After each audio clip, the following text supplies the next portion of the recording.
인시전을 하고 이제 플랩을 제끼는데 이제 이를 뽑았던 자리가 염증이 심해가지고 잘 안 떨어지죠. 수액이 안 들어간 상태에서 미다졸람이 5ml 들어갔었고 추가로 안 자고 있으니까 1ml 더 넣었고 아마 2ml까지 더 넣었던 것 같아요. 그러니까 그게 이제 막혔던 게 한 번에 들어가는 거죠. 카테터를 뒤로 빼서 수액이 확 들어가니까 환자분은 바로 골아 떨어지고 판소 포화도가 뚝뚝 떨어지는 거죠. 소리를 들으면 지금부터 막 코를 골기 시작하시거든요. 네. 음, 그걸 늦게 발견한 거고, 그 다음 플랩을 다 제끼고 나서는 이제 드릴링을 하죠.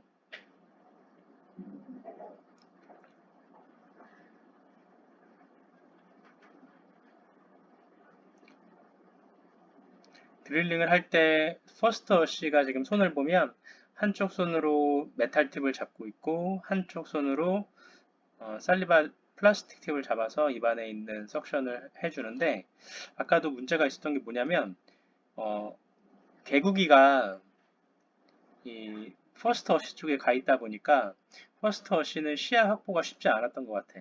그 상태에서 플라스틱 팁이 쭉 뻗어 있고 그래서 물은 이 왼쪽에 고이고 있는데 석션은 가운데나 이쪽을 하다 보니까 물이 자꾸 고이더라고 중간중간에.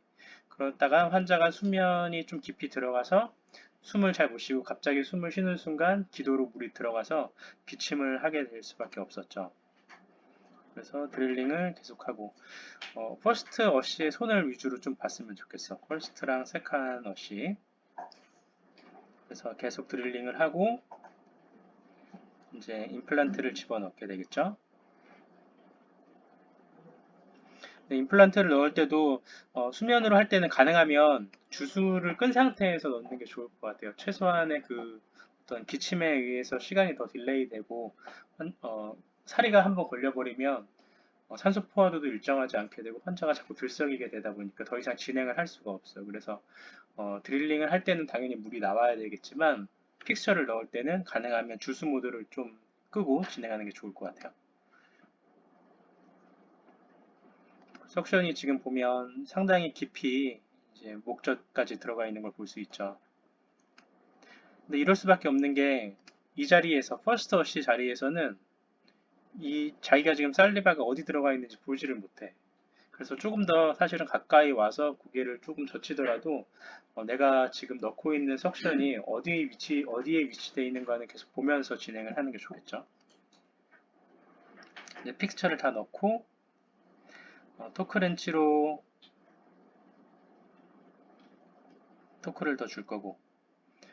근데 이제 우리 픽스처 들어갈 때는 어, 이 임플란트 엔진에서 토크 값이 나오거든요. 그래서 그거를 조금 불러줬으면 좋겠어요.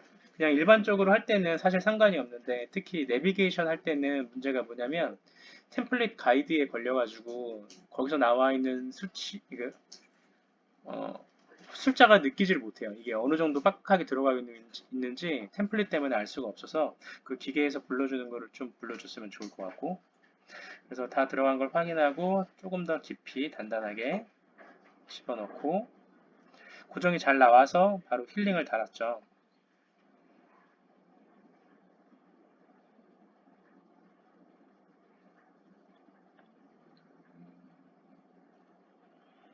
사에 5를 넣었는데 너무 짧아가지고 다시 빼고 4에 7로 교체를 해달라고 해서 4에 7을 꺼내고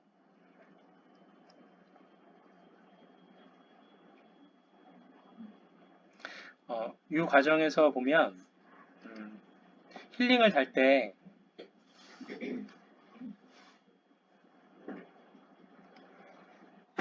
어, 퍼스트 어시는 리트랙션을 좀 해줘야 돼요. 리트랙션을 해줘야 되고 술자는 한 손으로는 드라이버를 잡고 있고 한 손으로 플랩을 다시 또 제끼고 있어요.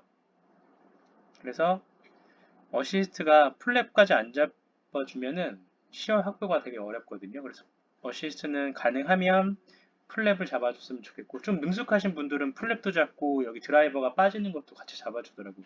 사실 술자는 여기 이게 떨어지는 거를 막아야 되거든요. 그래서 한 손으로 드라이버를 돌리고 한 손으로 핀셋으로 또는 뭐 페리오스텔 엘리베이터로 드라이버의 헤드를 눌러가면서 돌리거든요. 그러니까 퍼스트 어시는 리트랙션을 좀 신경을 써주는 게 좋겠죠. 근데 전치부니까 술자가 지금 잠그는 데 있어서 크게 문제가 없었는데, 예를 들어서 10번대 9치부를 잠근다고 해봐.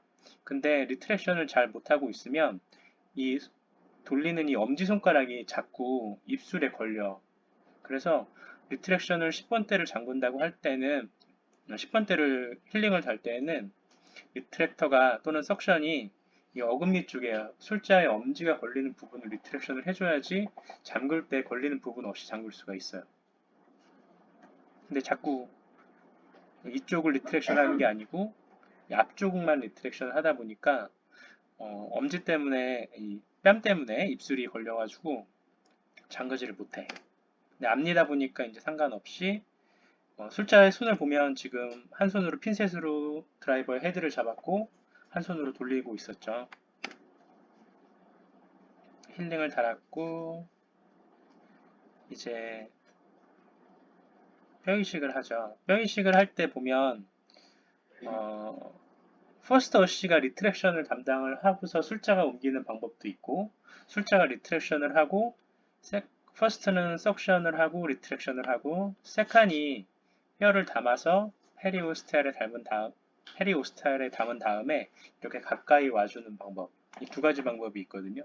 저는 선택하는 거는 제가 리트랙션을 하는 거를 선택을 해요. 왜냐면 리트랙션을 놓쳐버리면 넣었던 뼈가 다시 바깥으로 밀려나오기 때문에 제가 리트랙션을 하고 있었을 때 세칸이 페리오스탈 엘리베이터에 뼈를 담아서 가까이 와주고, 술자는 한 손은 리트랙션, 한 손은 서지컬 큐렉 같은 걸로 가까이 다가온 뼈를 이 안쪽으로 넣는 방법을 택하고 있어요.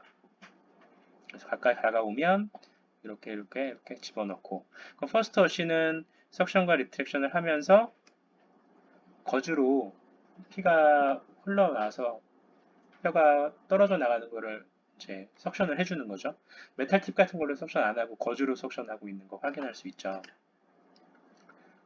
다시 뼈를 집어넣고 퍼스트는 석션과 리트랙션과 거즈까지 하고 있죠.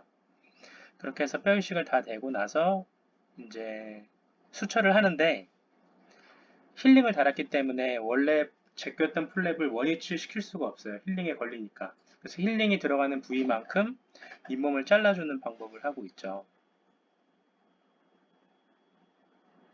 잘 안 보이나? 힐링에 맞게 잇몸을 자르는데, 이때 티슈 포셉으로 잡아주고 있어요. 핀셋으로 잡으면 자꾸 미끄러지더라고. 그래서 티슈 포셉으로 잡고 힐링의 사이즈에 맞게 동그랗게 이렇게 잇몸을 잘라내죠. 그리고서 수처를 시행을 하는데, 내가 아무리 잘랐다고 하지만 원위치에 시키기가 쉽지가 않아요. 왜냐하면 뼈 때문에 볼륨도 좀 늘어났을 뿐만 아니라 정확하게 동그랗게 힐링들을 자른 게 아니기 때문에 플랩을 원위치에 시켜서 꼬매기가 되게 어렵거든요. 그래서 보면 안쪽으로 집어넣고 하는데, 역시 피가 저기 자꾸 안쪽으로 흐르고 있는데 안 닦아줘가지고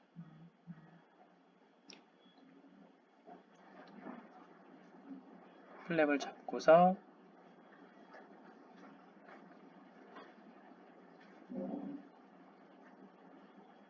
꼬매는데, 여기가 지금 원위치 되지 않고 이 상태로 꾸며버리면 여기 갭이 이렇게 많이 생기잖아요. 그래서 세 칸이 들어오거나 또는 퍼스트가 잠깐 이 석션을 놓고서 핀셋으로 여기를 눌러서 플랩을 제 위치를 시키는 걸 도와줘야 돼. 왜냐하면 술자는 한 손으로 니들 홀더를 잡고 한 손으로 나머지 실을 잡았기 때문에 손에 여유가 없거든. 그리고 나머지 한 손이 핀셋으로 여기를 이렇게 어프로크시메이션을 시켜주는 게 좋아요. 근데 아무리 술자가 이걸 당기려고 해도 잘 안 되는 거지. 모식도를 그리면 이 상황은 이제 인시전을 요 점선 사이로 이렇게 줬단 말이야. 이렇게 줬고, 이만큼을 잘라냈고 뼈 이식을 해서 다시 플랩을 가까이 붙이는데 뼈가 들어갔기 때문에 이게 원위치에 들어가지가 않았어.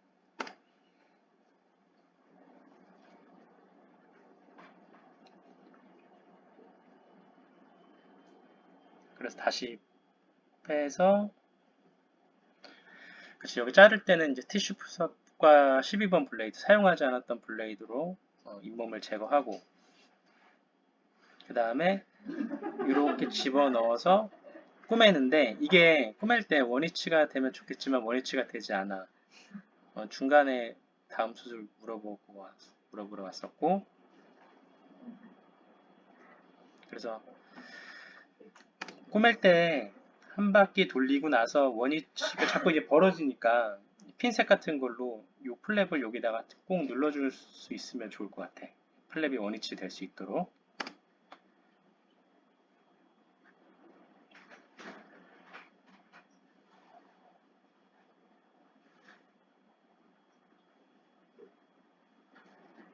그래서 원위치가 지금 됐고 이제 환자 기침하기 시작했어요. 이제 막 난리 났어. 막 떨어지고 뭐 난리도 아니야. 근데 이 원인은 되게 흔한 일이잖아. 약이 너무 많이 들어갔기 때문에 그런 건데 우리가 적정한 수액의 속도로 적정한 미다졸람을 넣었을 때 환자가 몽롱한 정도가 돼서 거기서 이제 계속 진행을 하면 좋은데 어, 흔히들 뭐 라인이 빠졌거나 라인이 들어가지 않거나 약을 넣은 다음에 너무 잠가버려서 들어가는데 너무 오랜 시간이 걸려서 환자가 인덕션이 안 돼서 깨어있는 상태에서는 우리가 수면이라고 자면서 한다고 얘기를 해놨는데 환자는 안 자니까 자꾸 반문하게 된단 말이에요. 그러면 어쩔 수 없이 약을 더 넣고 하는데 그 중간에 그런 문제들을 확인이 안 된 상태에서 약만 계속 넣었으니까 어느 순간부터는 심도가 너무 떨어져서 숨도 안 쉬고 사리가 걸려서 진행을 못 하는 거지. 이 모든 원인은 사실은 초반에 그 라인이 들어가고 있는지 안 들어가고 있는지를 확인을 했어야 되는 거죠. 그래서 어시스트가 3명이나 들어왔는데 아무도 요 챔버가 꽉 찰 때까지 들어가지 않는다는 걸 몰랐다는 거지. 그래서 환자는 계속 기침을 하고 이제 깨우느냐고 정신이 없는 거죠. 그래서 꼬맬 때 이제 도와줄 수 있는 건 플랩을 원위치 시킬 때 잡아줬으면 좋겠다. 그렇게 해서 이제 환자가 정신을 차리고 이제 마지막 꼬매는 과정을 마무리하는 거죠.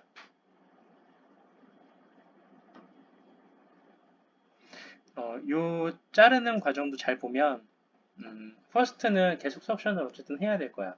수면이 아니면 입안에 침이 고이더라도 환자가 컨트롤이 가능한데 자고 있으면 이 목으로 자꾸 넘어가는 것들을 어느 순간에 감당이 못하고 삼켜버리거든.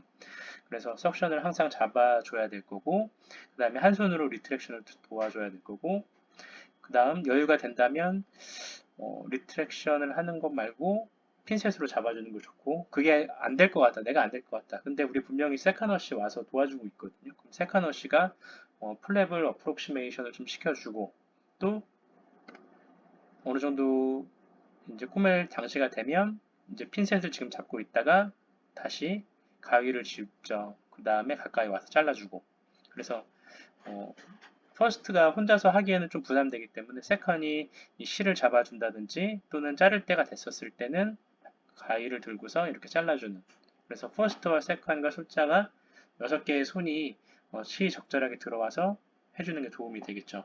여기 보면 서드워시까지 와서 지금 잡아줬죠. 플랩을 중간에 거주로 서드가 도와주기도 하고